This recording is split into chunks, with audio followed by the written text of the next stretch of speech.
안녕하세요. 정신 나간 어머님 때문에 이혼한 여성입니다. 사실 어머님만 정신이 나가신 게 아니라 남편도 문제였으니까 이혼하게 된 거겠지만요. 제가 얼마나 오래 산 건 아니지만 그래도 살면서 남한테 최소한 피해는 끼치지 않았다고 생각해요. 하지만 사람 일이라는 게 다 제 마음 같지 않다더니 결국 이런 거지 같은 일을 겪게 된다는 게 참으로 애통할 뿐입니다. 남편하고는 지인의 소개로 만났는데 그럭저럭 맞는 부분도 있었고 아닌 부분도 있었고 그래요. 하지만 이제 와서 고백하건대 제 나이는 30이 넘어 있었고 주변 친구들은 하나둘 다 결혼을 하고 있었으니 조금 조바심이 났던 게 사실입니다. 그리고 그런 제 마음과 별개로 남편은 저한테 얼마나 적극적이었는지 몰라요. 게다가 주변에서들 그러대요. 여자는 자기 좋다는 남자 만나서 사는 게 제일이라고. 그래서 조금은 휩쓸리듯 그렇게 남편하고 연애를 시작했네요. 연애를 시작하고 1년이 좀 넘어가던 시기에 아버님이 지병으로 돌아가셨고 힘들어하는 남편을 나 몰라라 할 수가 없었어요. 그래서 결혼 이야기가 나오던 때도 아니었는데 자의반타의반으로 장례식장에서 이것저것 제가 할 수 있는 일을 돕게 되었죠. 비록 경황이 없었지만 그래도 얼떨결에 어머님과 신우는 물론이고 남편 친척 어른들께 인사를 드리게 되었고요. 그리고 그때 제가 의도한 것은 아닌데 다들 저를 좋게 봐주셨던 모양이에요. 이후로 계속해서 남편더러 저를 놓치면 안 된다, 저랑 언제 결혼할 거냐 하며 물어오셨다고 했거든요. 그리고 단지 그 이유 때문만은 아니겠지만 사귄 지 2년 차가 넘어가자 남편이 저에게 프로포즈를 해왔고 그렇게 저희는 부부의 연을 맺기로 하였습니다. 결혼을 약속했을 당시 남편은 시부모님과 함께 살고 있었고 저는 자취를 하고 있었어요. 저희 친정은 서울에서 3시간 정도 떨어진 곳에 있다 보니 서울에 있는 대학에 진학한 이후로는 어쩔 수 없는 선택이었죠.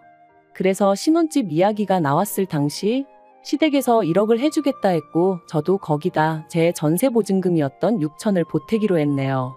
부족한 건 대출을 받기로 했고요. 참고로 남편은 돈이 생기는 족족 자기가 운영하던 가게에 쏟아붓고 있었기에 따로 모아둔 돈이 없었어요. 아무튼 이후로 몇 주간 이리저리 발품 팔아 마침내 저희 예산에 꼭 맞는 집을 찾았습니다. 부동산 중개인분도 놀라셨을 만큼 괜찮은 조건이었기에 남편과 상의 끝에 계약금 500까지 걸었고요. 그런데 어머님이 보내주시겠다던 1억이 가타부타 말도 없이 계속해서 늦어지는 거예요. 그리고 더는 집주인이 기다려주지 못한다고 통보를 해왔을 무렵 어머님이 저에게 따로 연락하셔서 말씀하시길 급하게 돈 쓸 곳이 있어서 그 1억을 쓰셨다는 겁니다. 짜증나고 어이없고 황당하기까지 하더라니까요. 하지만 어머님한테 따지고들 겨를도 없이 식은 코앞이고 당연히 그 집에 들어가서 살게 될 거라는 전제하에 계약해놓은 가정가구들도 있었거든요.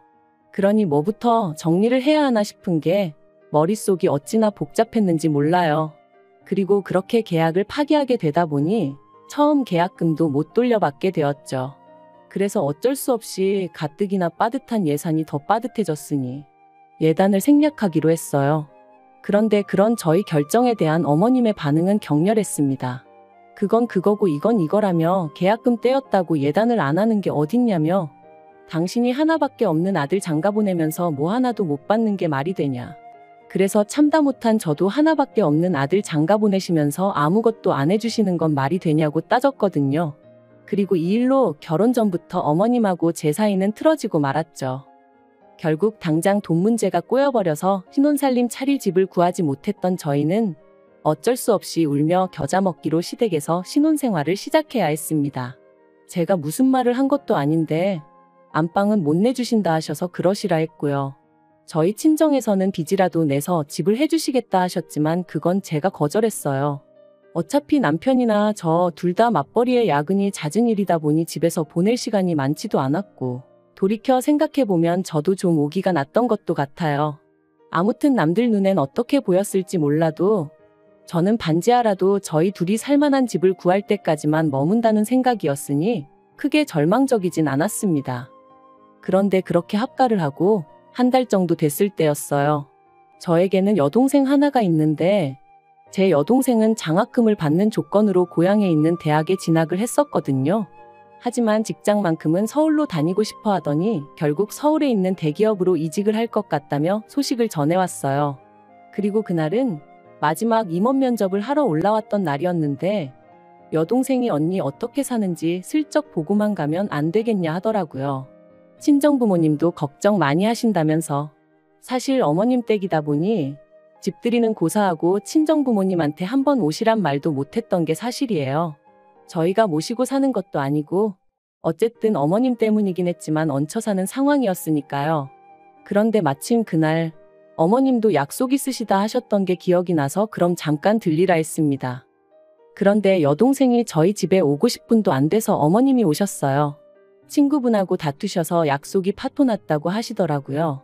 어머님이 제 여동생을 보시고는 저더러 시애미가 집 비우기가 무섭게 손님을 들이냐며 싫은 소리를 하셨고, 민망해진 제 여동생이 언니 나 그냥 갈게 하면서 나가는데 어찌나 속상하던지 결국 여동생한테 제대로 커피 한 잔 못 내려주고 보냈네요. 여동생이 가고 나서 저는 저대로 어머님한테 서운하다 보니까 그냥 방문 닫고 혼자 있었어요. 다른 집 며느리들은 이런 상황이었다면 어떻게 했을지 모르겠지만 저는 속이 좁은 사람이라 그런 건지 아무렇지 않은 척할 자신이 없었거든요. 그런데 그런 제 마음과는 상관없이 갑자기 어머님이 저희 방문을 확 여셨습니다. 그리고는 저더러 당신 방에 들어왔었냐는 거예요. 그래서 제가 거길 왜 들어가냐고 안 들어갔다 했습니다. 평소에도 어쩌다 빨래 정리해서 가져다 드릴 때 아니면 들어가는 일이 없고요. 그런데 어머님이 저더러 솔직히 말하라더니 당신 목걸이하고 반지가 없어졌다나요? 순간 이건 또 무슨 소린가 싶은 게 제가 어머님 목걸이하고 반지를 왜 가져가냐고 따졌어요. 그랬더니 그럼 맨날 화장대 위에 올려뒀던 게 어디로 갔겠냐며 그게 발이 달렸냐고 소리를 지르시는데 어이가 없었죠. 그래서 그걸 제가 어떻게 아냐고 그랬더니 너 그거 훔쳐서 네 여동생 줬지? 그러시는 거예요. 이땐 진짜 기도 안 차서 저도 제 동생도 보는 눈이 있고 취향이 있거든요. 해버렸어요. 그리고는 증거도 없이 저한테 이러시는 거 정말 실수하시는 거라고 소리를 질렀죠. 그리고 그때 남편이 집에 돌아왔습니다. 시계를 보니까 점심 장사 끝내고 브레이크 타임이라 들린 모양이더라고요. 어머님이랑 저랑 서로 핏대를 세우고 있는 걸 보고는 남편이 놀래서는 이게 다 무슨 일이냐길래 어머님이 내가 당신 물건을 훔쳤단다고 얘기하곤 주저앉아 버렸습니다. 그랬더니 남편이 어머님 떨어 정말이냐? 뭐가 없어졌냐? 증거 있으시냐 하고 묻대요. 그러니까 어머님이 억울하시다는 듯이 맨날 올려뒀던 게 저거 동생 왔다 가고 없어졌다고 지 동생 준 게 분명하다며 아이고 그러시는데 남편이 어머님더러 어디에 두셨었냐 다시 한번 찾아보자 하고 모시고 들어가더니 10분도 안 걸려서 찾았다 소리가 들려오더군요. 그리고 발견된 장소는 황당하게도 어머님 핸드백 아니었어요. 하지만 저를 더 열받게 한 건 어머님은 끝끝내 당신의 잘못을 인정하지 않으셨다는 거예요. 오히려 계속해서 당신은 당신 핸드백 안에 그것들을 넣은 적이 없다 하시며 제가 궁지에 몰리니까 몰래 집어넣은 거라는 말도 안 되는 억지를 쓰셨으니까요.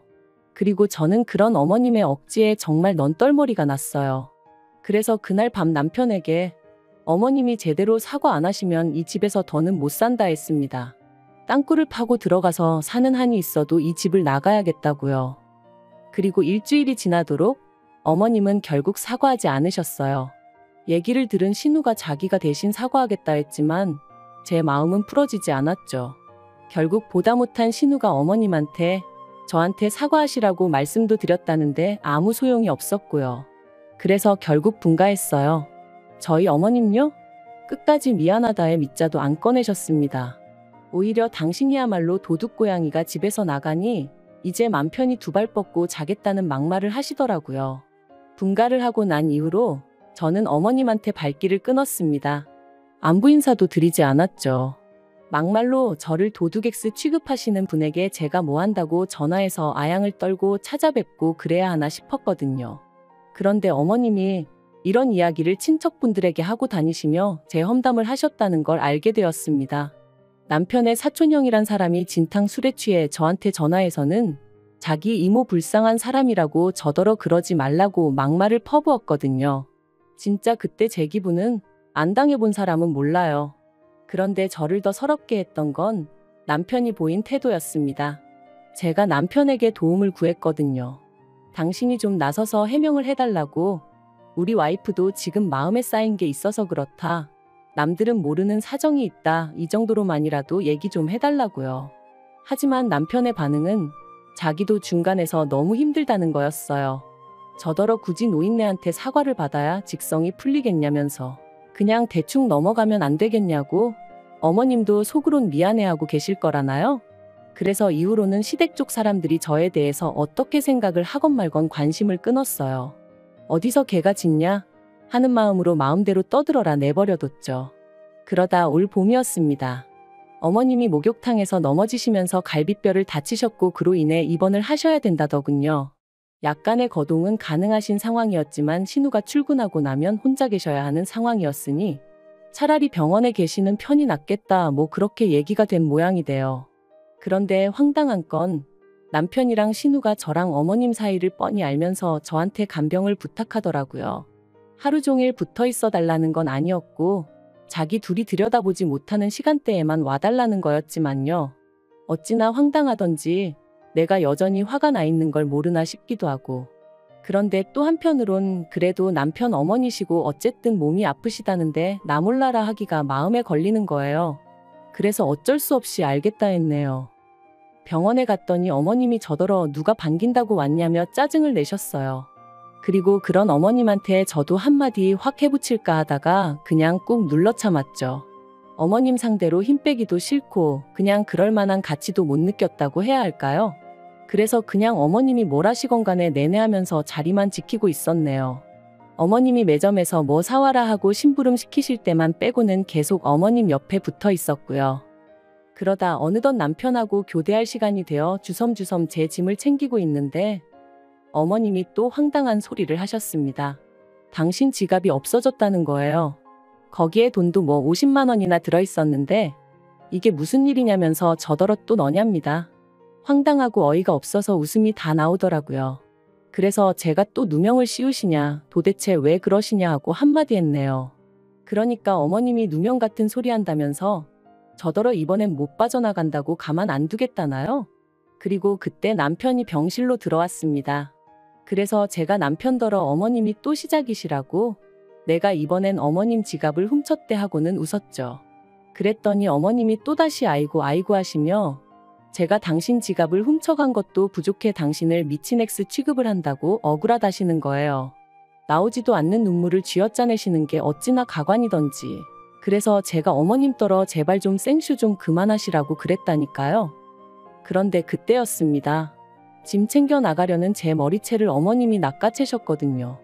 그리고는 저더러 도망가지 말라는데 정말이지 머리가 뜯겨나갈 듯이 아픈 것도 아픈데 억울하고 쪽팔려서 눈물이 다 나더라고요.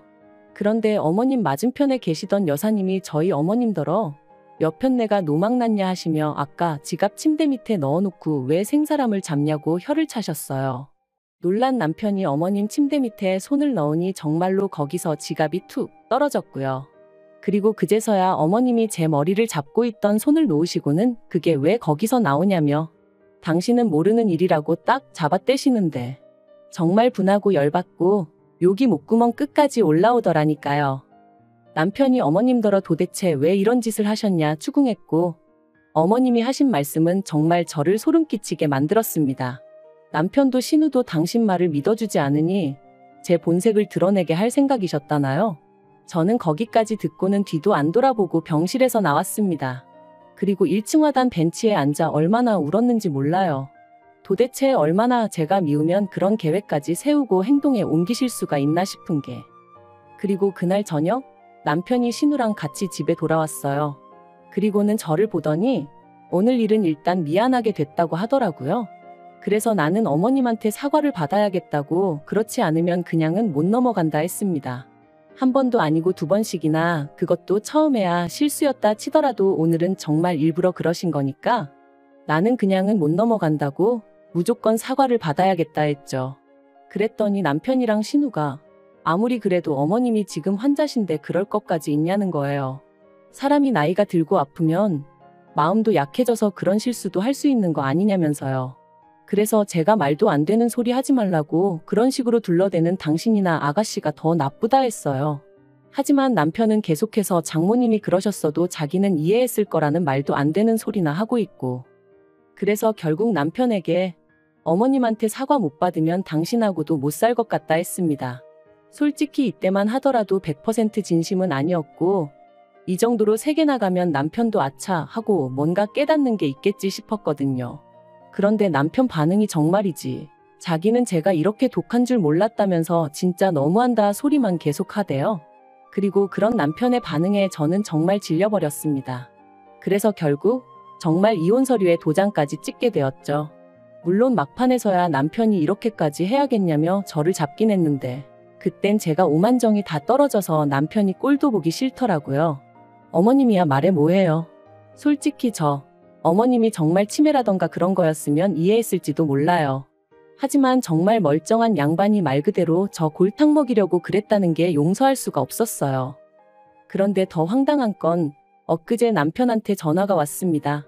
어머님이 요새 입맛이 통 없다 하시면서 제가 담근 김치가 드시고 싶다 하시더래요.